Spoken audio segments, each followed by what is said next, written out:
Boa noite. Vamos ler em Êxodo capítulo 14, versículo 15. Êxodo capítulo 14, versículo 15. Está escrito: Disse o Senhor a Moisés: Por que clamas a mim?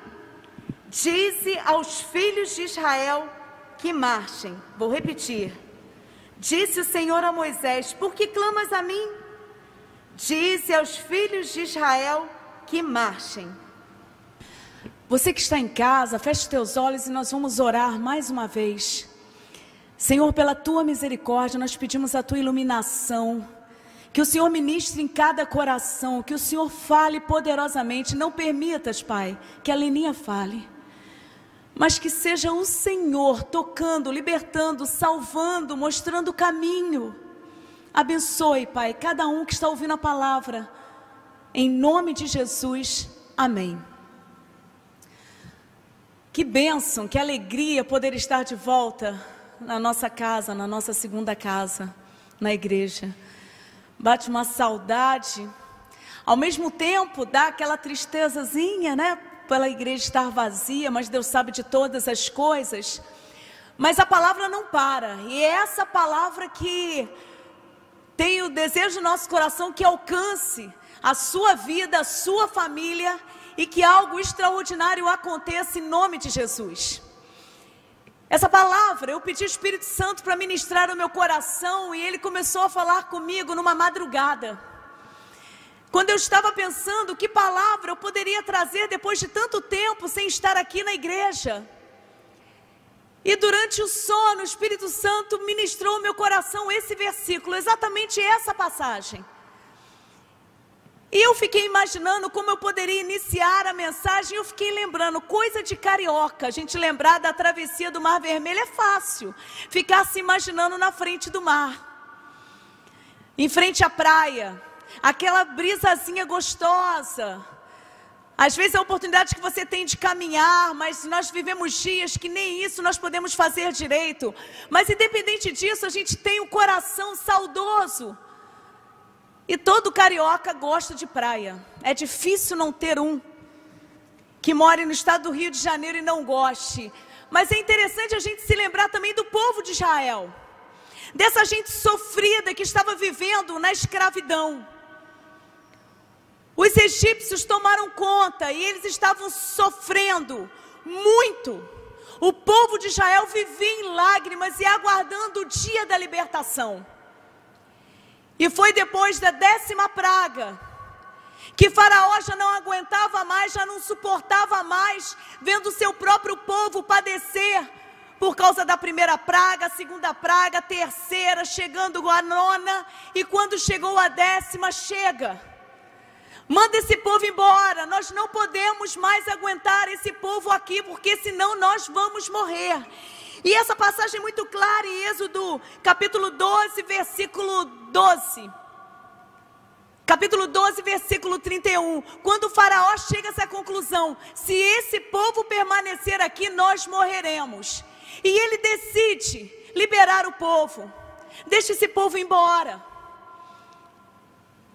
E o que acontece de extraordinário, que numa noite, 600.000 pessoas saem do Egito às pressas, porque eles ansiavam anos e mais anos, pedindo por essa libertação. E a palavra fala que foram 600.000 homens, não está contabilizado aí mulheres e crianças. E nessa mesma noite juntaram bois, gado, juntaram cachorro, todos os bichos. Não deu tempo nem de preparar o pão da forma que eles gostariam, mas de certa forma era o dia de libertação, era o dia da saída, e eles precisavam ir embora. E eles saíram felizes, porque eu fico imaginando, para um povo que sofre muito, diante de tanta dor, pensar nesse dia de libertação muitas vezes se tornou como devaneio. Algo que você imagina no meio da dor, mas só para aliviar o seu coração, a sua alma. Algo que você imagina só para esquecer um pouquinho do seu sofrimento. Mas agora não era mais um devaneio, chegou o grande dia, o dia da saída do Egito. E é interessante observarmos no capítulo 12, versículo 39, que está escrito que não haviam preparado para si provisões. Mas foi um dia tão marcante que Moisés deixou claro a importância de contar para os filhos, contar para as gerações esse marco histórico. Momentos de vitória. E eu tenho certeza que você que está me ouvindo em casa, com certeza você já passou por momentos de vitória, por momentos de libertação, momentos que Deus veio ao seu encontro trazendo provisão. Mas quando nós estamos atravessando a dor, parece que vem uma amnésia, a gente esquece. A gente esquece desses marcos históricos. E a palavra de Deus é cheia de marcos históricos, porque nós precisamos trazer à nossa memória aquilo que pode trazer esperança para os nossos corações. Por isso que é relatado aqui nessa história o grande líder dizendo: gravem esse dia, ministrem aos seus filhos. Quando eles se acordarem, se lembrem de falar da libertação. Quando andar pelo caminho, se lembrem de ministrar. E o povo de Israel sabe muito bem o que é ministrar para filhos. E aqui, de forma linda, ele fala que o Senhor com mão forte nos tirou da terra da escravidão. Mas é interessante a gente pensar que o caminho no qual Deus conduziu a saída do Egito não foi o caminho mais curto, foi o caminho mais longo. E gravem exatamente isso, que foi o caminho do deserto. Teria como chegar mais rápido no destino. Mas é interessante observarmos no capítulo 13, versículo 17, o qual estarei lendo. Êxodo capítulo 13, versículo 17 está escrito: tendo Faraó deixado ir o povo, Deus não levou pelo caminho da terra dos filisteus, posto que mais perto, pois disse, para que porventura o povo não se arrependa, vendo a guerra, e torne o Egito. Ou seja,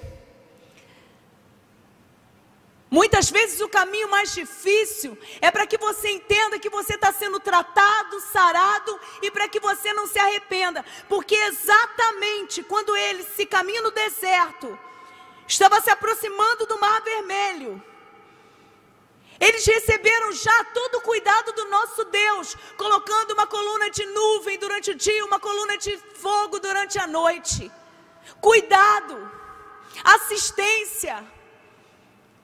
E eles puderam ver de forma muito linda o cuidado do único Deus com o seu povo.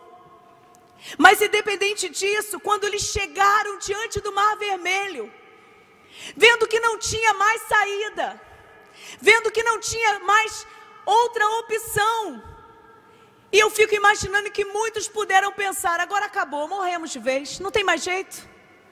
A nossa história acabou. E é relatado na passagem bíblica que muitos começaram a questionar e sentir saudade do Egito. E começaram a questionar com o próprio líder, com o próprio Moisés: por que você fez isso com a gente? Por que você nos tirou de onde nós estávamos? Nós éramos escravos, mas pelo menos nós tínhamos um lugar para dormir. Pelo menos nós sabíamos o que nós iríamos fazer no outro dia. Por que você nos arrancou de lá e agora? Você que sabe tudo, qual vai ser a solução?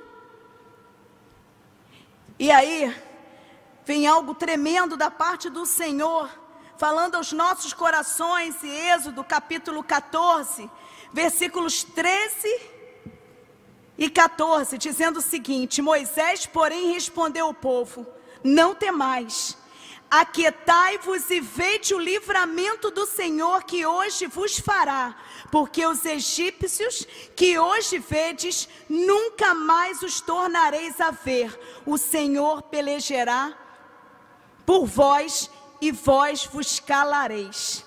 E aí sim, meus queridos, que vem a passagem que nós lemos no início dizendo: diga ao povo que marche. E eu quero destacar nessa noite algumas lições. E a primeira delas, algo muito doce ao nosso coração, porque em primeiro lugar eu quero destacar sobre a soberania de Deus. É interessante que como no meio da dor a gente se perde nesse pensamento. Por mais que você seja um crente reformado, por mais que você acredite que Deus é soberano, na hora da dor, parece que a gente tem o desejo de tomar das mãos do nosso Deus as decisões que diz a respeito à nossa vida, à nossa família, porque passa, talvez, perto do nosso coração, aquela imaginação, eu não sei se Deus está sabendo o que está fazendo, está tudo fora do lugar, está tudo ruim. Quantas e quantas vezes nós perguntamos, Senhor, o que está acontecendo com a minha vida? Eu busco o Senhor, eu oro, eu clamo, eu vou na igreja todos os domingos. Eu busco o Senhor. Senhor, o que está acontecendo comigo? Eu preguei o evangelho para os meus filhos a vida toda e agora eles não estão aqui comigo. Senhor, o que eu faço agora?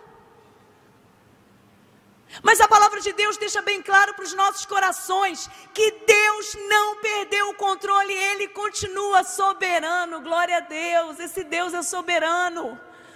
Nem um fio da sua cabeça cai sem a permissão de Deus. Deus sabe de todas as coisas. Deus tem cuidado dos seus filhos. Nada do que acontece, nem essa pandemia, o que acontece nos outros países, o que acontece no governo, nada toma surpresa o nosso Deus. É verdade que nós vivemos num mundo caído, um mundo que tem a marca do pecado. Mas o cristão não pode viver como se não soubesse o fim. Pelo contrário, o apóstolo Paulo nos convida e nos exorta a não vivermos agarrados nessa vida, porque nós temos a eternidade plantada no nosso coração. Tem mais. Nós já sabemos o final da história, e o final da história é vitória certa no nome de Jesus. Esse é o nosso Deus. O Deus que é soberano, o Deus que nos convida a sempre lembrarmos dos marcos históricos, para que nunca você esqueça que Ele continua no controle, porque com certeza você vai lembrar de situações da sua vida que você já passou, e depois de muito tempo, você, ao lembrar dessas situações, você vai chegar à conclusão: Deus cuidou de tudo. Deus me libertou. Deus tratou do meu caminho. Deus me deu força. E Deus, como é soberano, tudo cooperou para o meu bem. Não é isso que nós entendemos na palavra? Que tudo coopera para o bem daqueles que amam a Deus? Isso me faz lembrar muito a história de José, na qual ele foi jogado no buraco, na qual ele foi vendido pelos próprios irmãos, na qual ele passou por momentos desagradáveis, difíceis, momentos de perseguição, momentos de esquecimento, momento que ele pensava que iria melhorar e novamente era jogado na prisão. E lá, quando ele já era governador do Egito, quando seus irmãos que estavam ali pedindo comida descobrem o poder que estava nas mãos de José, e eles pensaram: agora nós vamos morrer, diante de tudo que nós fizemos para ele, agora nós vamos morrer. E vem José com uma palavra: não fiquem com medo. O mal que vocês intentaram contra mim, Deus reverteu em bem. Sabe por quê, meu irmão? Porque Deus está no controle de todas as coisas. Nada foge ao controle do Senhor. E em segundo lugar, eu quero destacar a provisão de Deus. É interessante No capítulo 12, versículo 39, está escrito: não haviam preparado para si provisões. A saída foi rápida, foi no desespero. O grande dia chegou, o dia da libertação. Por isso que lá na frente muitos começaram a reclamar. Mas é interessante observar que Deus continua sendo o Deus da provisão, o Deus que é soberano, o Deus que cuida, o Deus que chama o seu povo a observar as aves do céu, dizendo: não fiqueis ansiosos, porque se eu cuido das aves do céu, ainda mais vocês, que valem muito mais para o meu coração. Esse é o nosso Deus, o Deus da providência. E quando eu estava escrevendo a mensagem, eu comecei a lembrar de tantas formas que Deus, de forma muito clara, colocou para minha vida que Ele é o Deus da provisão. E eu teria muitas e muitas e muitas histórias para contar, mas uma em especial que é tão simples, algo tão simples, tão humilde, mas que eu vi tanto cuidado, tanto detalhe com Deus. Foi há 2 anos atrás, numa entrega de caixas de sapato. Para você que está me ouvindo aí, você não sabe desse projeto. É um projeto que tem em diversos locais, mas a nossa igreja, a Catedral Presbiteriana do Rio, tem esse projeto. E é um projeto que os membros, eles pegam nomes de crianças carentes, e eles pegam uma caixa de sapato, fazem um embrulho bonito, mas dentro colocam lembrancinhas, muitos presentes. E a única coisa que a gente passa é o nome da criança. Às vezes, nem sempre é possível passar, dependendo da instituição, mas a idade. E fomos entregar em Nova Iguaçu, e eram muitas crianças. E entregando as caixas, de repente, uma mãe se aproxima no final, chorando, por causa da caixa que a filha recebeu. Aquela menina não tinha chinelo para ir na igreja. Ela não tinha um chinelinho. E ela foi descalça, porque ela morava pertinho da igreja. E chegando lá na igreja, ela ganhou a caixa dela. Pois bem, é isso que você está imaginando. A pessoa que deu não sabia o número do pé da menina, mas mandou um chinelo do Mickey com o número exato do pezinho da menina. A mãe colocou imediatamente no pezinho da menina, e quando ela veio falar comigo, a mãe em lágrimas dizendo: Deus mandou o chinelo da minha filha, que ela estava precisando, missionária. E eu chamei a equipe e disse: olha o cuidado de Deus. Esse Deus é o Deus da providência, é o Deus o qual eu sirvo, o Deus o qual você serve, é o Deus que tem cuidado das nossas vidas. Por isso, que por mais que esteja difícil para você, por mais que você não esteja vendo saída, por mais que você não saiba o que vai acontecer com o dia de amanhã, meu irmão, nós temos um Deus que tem cuidado das nossas vidas.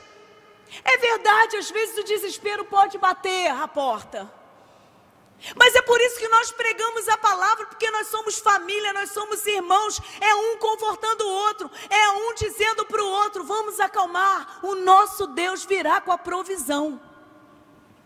Nós servimos ao Deus que não desampara seus filhos. E em terceiro lugar, depois de falar da soberania de Deus, da providência de Deus, eu quero destacar a fé em Deus, que exatamente no versículo, texto que nós lemos no início. Eu confesso a vocês que eu amo essa passagem, até para quem está aqui me ouvindo, eu amo. Porque sabe o que me chama a atenção? É que como a gente cuida de gente, o pastor está aqui, ele sabe disso. Quando a pessoa está muito aflita, antes da gente dar orientação, a gente tenta confortar, não é? A gente tenta acalmar a pessoa. E eu fico imaginando aquele povo diante do Mar Vermelho, uma aflição, uma agonia tremenda. Alguns já pensando: só nos resta a morte. Não tem outro jeito, acabou, a gente não tem mais para onde ir. E de repente, eu fico imaginando que realmente queria chegar e falar: Moisés, vamos acalmar primeiro o povo, depois eu dou a ordem. Mas não foi isso que aconteceu não, irmão. Veio a palavra dizendo do Senhor, no versículo que nós lemos: disse o Senhor a Moisés: por que clamas a mim? Dize aos filhos de Israel que marchem. Ou seja, Moisés já estava orando, dizendo: Senhor, traga uma solução, Senhor, venha com a provisão, Senhor, eu sei que da sua soberania, eu sei do seu cuidado. E aí o Senhor chega: Moisés, está fechado o mar? Esse assunto é comigo, isso é conversa para Deus. Faça a tua parte, diga ao povo que marche. Ah, meu irmão, sabe o que me faz lembrar? Que o levantar das pernas do povo de Israel foi sinônimo de fé, de entrega, de confiança, porque não tinha outra opção. Vamos para frente, é para frente que a gente tem que andar, porque o povo de Deus não retrocede, ele caminha para frente. Isso me fez lembrar na hora de Martin Luther King, que disse: se não puder voar, corra, se não puder correr, ande, se não puder andar, rasteje, mas continue em frente de qualquer jeito. E é isso. Tem certas horas que você vai ter aquela sensação absoluta que você não tem mais forças para continuar. É aí que vem a intervenção do Espírito Santo, te fazendo caminhar. É aí que vem o presente de Deus na tua vida, te mostrando que a força não vem de você, a força vem do alto. É aí que você percebe que a alegria que você tem em caminhar não é porque as coisas estão bem, é porque você sabe que Deus está contigo, porque o Espírito Santo prometeu permanecer com você para sempre, porque a eternidade é plantada no teu coração. Então, meu irmão, até se você fechar os olhos para essa terra, você vai abrir na presença do Senhor. Esse é o nosso Deus. Por isso ele diz: caminhe, diga ao povo para marchar. E eu fiquei pensando: meu Deus, era um povo difícil que reclamava o tempo todo. Como Moisés convenceu essa gente para caminhar? Porque tem gente que empaca. Tem gente que você vai cuidar e você às vezes até enxerga alguma saída, mas a pessoa não quer, parece que não quer. Como que Moisés conseguiu convencer essas pessoas? Aí, meu irmão, entra a intervenção do Espírito Santo. É aí que entra o cuidado de Deus tocando as vidas. É aí que vem a lembrança dos marcos históricos. Se Ele mandou marchar, eu vou. Porque esse povo, eles já tiveram oportunidade de ter diversas experiências com Deus. Eles viram a coluna, a nuvem. Eles viram a coluna de fogo. E não há como duvidar. Por isso, meu irmão, eu digo para você: eles estavam entre a obediência e a morte. Porque às vezes, só numa situação dessa que a gente vai para frente. Às vezes, quando está tudo bem, parece que a gente não consegue dar um passo. Aí nós somos lançados para fora. E eu me lembrei de um livro que eu li, de Francis Schaeffer, que perguntaram para ele o que era fé. E ele disse: fé é parar de chamar Deus de mentiroso. Fé é parar de chamar Deus de mentiroso. Se Ele promete, Ele cumpre. Meu irmão, confie. E mesmo nesse tempo difícil, mesmo nesses dias complicados, e mesmo que você não saiba o que fazer no outro dia, eu convido a você, através dessa mensagem, a marchar debaixo da palavra do Senhor, porque nosso Deus continua sendo Deus soberano, continua sendo Deus da providência e continua sendo Deus que tem olhado para o seu povo e tem exigido fé. É hora de caminhar, é hora de crer, é hora de não duvidar. que nessa noite, você que está me ouvindo em casa, você que parou um pouquinho de fazer alguma coisa, ou às vezes está até fazendo alguma coisa, mas está ouvindo a palavra, né, irmão? Mas que Deus te leve em nome de Jesus a prosseguir. Eu sei que muitos, talvez que estejam me ouvindo agora, talvez estejam passando por depressão, por tristezas profundas, sem forças para caminhar. Vamos parar de chamar Deus mentiroso, irmão? E vamos caminhar, vamos prosseguir. Porque Deus continua no controle da tua vida e da minha vida. E Ele continua sendo Deus da providência. Feche os teus olhos que eu quero orar com você.